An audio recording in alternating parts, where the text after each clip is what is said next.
कांग्रेस वालों शायद तुम लोग ये समझ नहीं पा रहे हो, ईवीएम्स हैक नहीं करते हैं प्रधानमंत्री लोगों के दिलों को हैक करते हैं। राहुल गांधी जी जो लीडर ऑफ ऑपोजिशन है, उन्होंने कल जब कहा खादी है, खादी में धागे हैं, धागे में लोग हैं, ये धांधलियां इन्होंने करी हुई हैं। और ये जो है उस टाइम के बैलेट बॉक्सों को उठाकर ले जाते थे ये लोग, और आज कहते हैं कि इनको ईवीएम्स जो है वो हैक हो जाते हैं।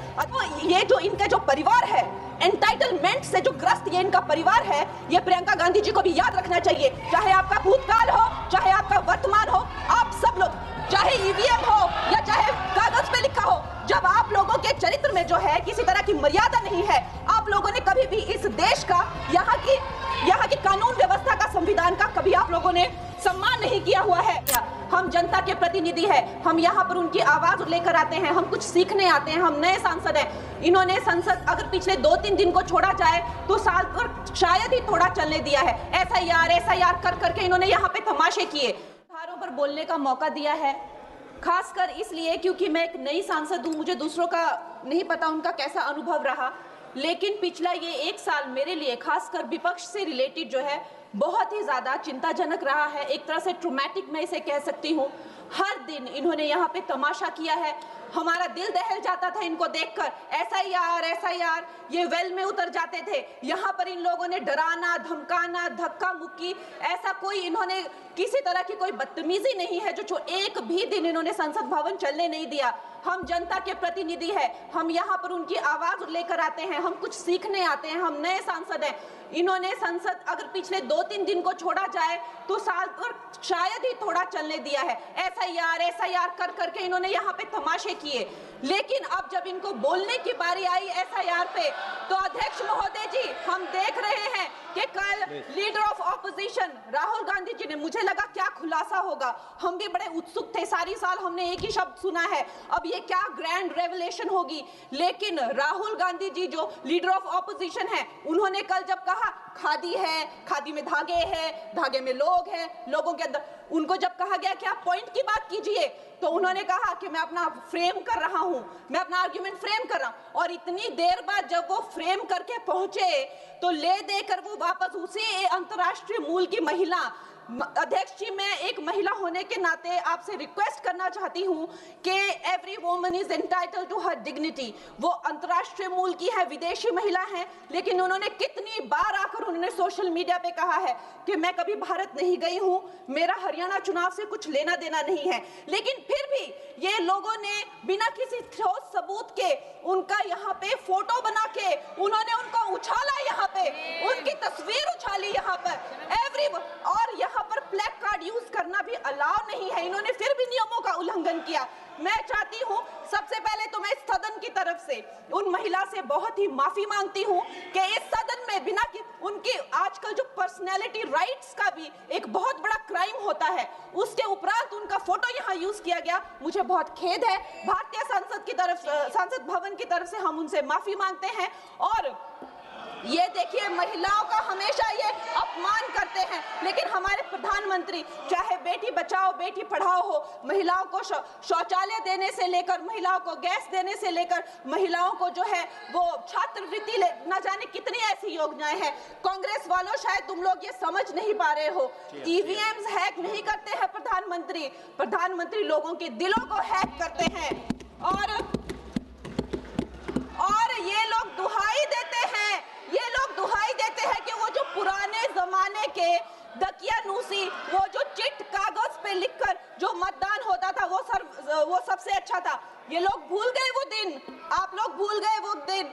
इंदिरा गांधी वर्सेस राज नारायण का केस, उसको जो है इतिहास में The case that shook the nation के नाम से जाना जाता है। उस पर मैंने एक फिल्म भी बनाई हुई है। वोट चोरी और वोटों की धांधली के लिए एक प्रधानमंत्री पे एक साधारण से नेता ने केस किया था और उस धांधली में वो पकड़ी गई थी। हर उनका जो आरोप है उसमें सच सिद्ध किया गया था और रातों रात उनको कुर्सी छोड़ने के लिए कहा गया था और रातों रात जो है उनको ये आदेश दिया गया था कि आगे इतने सालों तक आप कभी जो है वो चुनाव लड़ नहीं सकते। ये धांधलियां इन्होंने करी हुई हैं। और ये जो है उस टाइम के बैलेट बॉक्सों को उठाकर ले जाते थे ये लोग, और आज कहते हैं कि इनको ईवीएम्स जो है वो हैक हो जाते हैं। अध्यक्ष महोदय जी, मैं इनको याद दिलाना चाहती हूँ, प्रियंका गांधी जी कहती हैं कि छोड़ो पुरानी बातें, हम पुरानी बातें नहीं करेंगे, हम पुराने लोगों के बारे में नहीं बोलेंगे। तो मैं ये जानना चाहती हूँ कि आपकी जो माता जी हैं वो तो आपकी अध्यक्ष है, और इस वक्त की वो अध्यक्ष है। उनकी जो है, आप देखिए, जब उनकी नागरिकता नहीं थी, जब उनके पास 1983 में नागरिकता आई, उसके कितने साल पहले से वो वोट देती आ रही हैं। तो ये जो इनका जो परिवार है, एंटाइटलमेंट से जो ग्रस्त ये इनका परिवार है, ये प्रियंका गांधी जी को भी याद रखना चाहिए। चाहे आपका भूतकाल हो, चाहे आपका वर्तमान हो, आप सब लोग, चाहे ईवीएम हो या चाहे कागज पे लिखा हो, जब आप लोगों के चरित्र में जो है किसी तरह की मर्यादा नहीं है, आप लोगों ने कभी भी इस देश का, यहाँ की कानून व्यवस्था का, संविधान का कभी आप लोगों ने सम्मान नहीं किया हुआ है। और अध्यक्ष महोदय जी, बिहार में जैसे ही एसआईआर आया, एसआईआर लागू हुआ, हमारी सरकार ने जो है कम से कम 60 लाख से ज्यादा अवैध, अब ये जो सारे अमाननीय वोट कार्ड है, ये सिर्फ घुसपैठियों के नहीं है। कुछ ऐसे लोग हैं जो माइग्रेट हो गए हैं, कुछ ऐसे भी लोग हैं जो इस दुनिया में है ही नहीं। 60 लाख से ज्यादा। और अगर वो लोग जेन्युइन थे तो उन्होंने, किसी ने तो रिक्वेस्ट करनी चाहिए थी कि भाई मेरा वोटर आईडी कैंसिल हुआ है। उसके उपरांत जो है 21 नए वोटर आईडी जो है उन्होंने दिए हैं। और इस तरह का एक माहौल बना बिहार में कि आज तक की सबसे ज्यादा वोटिंग जो है, 67% वोटिंग हुई। नागरिकों में ये उत्साह जगा कि जो है इस तरह की जो क्लेंजिंग प्रोसेस है वो होना चाहिए। मैं एक देशभक्त होने के नाते अध्यक्ष महोदय जी, मैं ये प्रपोज करना चाहती हूँ कि हमारे देश में जो है हमेशा महीने 2 महीने बाद हमारे जो शीर्ष नेतृत्व हो गए, सारे अधिकारी हो गए, हमारे जितने भी रिसोर्सेज हैं, हम लोग उनको हर महीने 2 महीने में इलेक्शंस में जो है पुश कर देते हैं। इससे हमारे देश का बहुत ही भारी नुकसान होता है। और मैं ये चाहूंगी कि 1 नेशन 1 इलेक्शन, जो नरेंद्र मोदी प्रधानमंत्री जी जो कहते हैं कि एक वोटिंग जो है डेमोक्रेसी के उत्सव के रूप में, जैसे कि दिवाली होती है, होली होती है, उस रूप में मनाया जाए। क्योंकि ये सिर्फ सरकार का ही नुकसान नहीं है, 10,000 करोड़ से ज्यादा का जो नुकसान होता है सिर्फ वही नहीं है, लेकिन मुझे लगता है कि धीरे धीरे हमारे जो नागरिक भी है उनमें जो वोटिंग फटीक है, बार बार उन्हें जागरूक करना, बार बार कई जगहों से जहां वो काम करते हैं वहां से उनको ट्रैवल करके अपने नेटिव प्लेसेस पे आना और बार बार मार्केटिंग करके, it is exhausting for the whole ecosystem.